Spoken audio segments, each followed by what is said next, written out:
Pennod 17. A holl gynulleidfa meibion Israel a eithant o anialwch syn, wrth eu teithiau yn ôl gorchymyn yr arglwydd, ac a wersyll asant yn Reffidim, ac nid oedd dofr i'r bobl i yfed. Am hynny y bobl a ymgynen asant a Moses ac a ddywed asant, rhoddwch i ni ddofr i yfed. A dywedodd Moses wrthynt, pa ham yr ymgynhenwch am i, pa ham y temtiwch yr arglwydd. A'r bobl a sychedodd yno am ddofr, a ddychanodd y bobl yn erbyn Moses, ac a ddywedodd, pa ham y peraist i ni ddyfod i fyny o'r aifft i'n lladd ni, a'n plant, a'n hanifeiliaid a syched.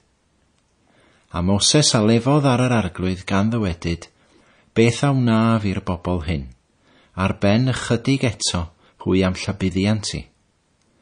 A dywedodd yr arglwydd wrth Moses, cerdda o flaen y bobl, a chymer gyda thi o henuriaid Israel. Cymer hefyd dy wialen yn dy law, yr hon y trewais dyr afon a hi, a cherdda.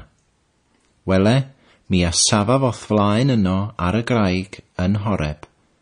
Taro dithau y graig, a daw dofr allan ohoni, fel y gallo'r bobl yfed.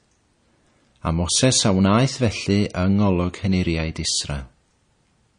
Ac efe a alwodd enw y lle Massa a Meriba, o achos cynnen meibion Israel, ac am iddynt demtio'r arglwydd, gan ddywedyd, a ydyw yr arglwydd yn ein plith, a'i nid yw.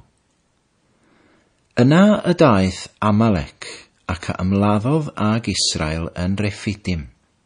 A dywedodd Moses wrth Joshua, dewis i ni wir, a dos allan ac ymladd ag Amalek. Yfory mi a safaf ar ben y bryn, ac wialen Duw yn fy llaw. Felly Joshua a wnaeth fel y dywedodd Moses wrtho, ac a ymladdodd ag Amalek. A Moses, Aaron a Hur a eithant i fyny i ben y bryn. A phan godai Moses ei law y byddai Israel yn drechaf, a phan o llyngau ei law i lawr, Amalek a fyddai drechaf.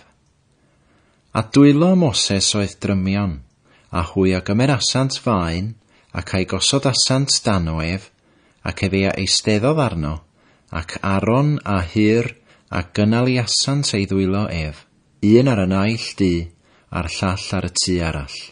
Felly y bu ei ddwylo ef sythion nes machludo yr hael.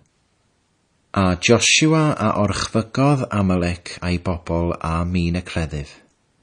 Ar arglwydd a ddywedodd wrth Moses, ysgrifenna hyn mewn llyfr yn goffadwriaeth, a mynega i Joshua, canis gan ddileu y dileaf goffadwriaeth Amalek oddi tan y nefoedd. A Moses a adeiladodd allor, ac a alwodd ei henw hi, Jehofa Nisi.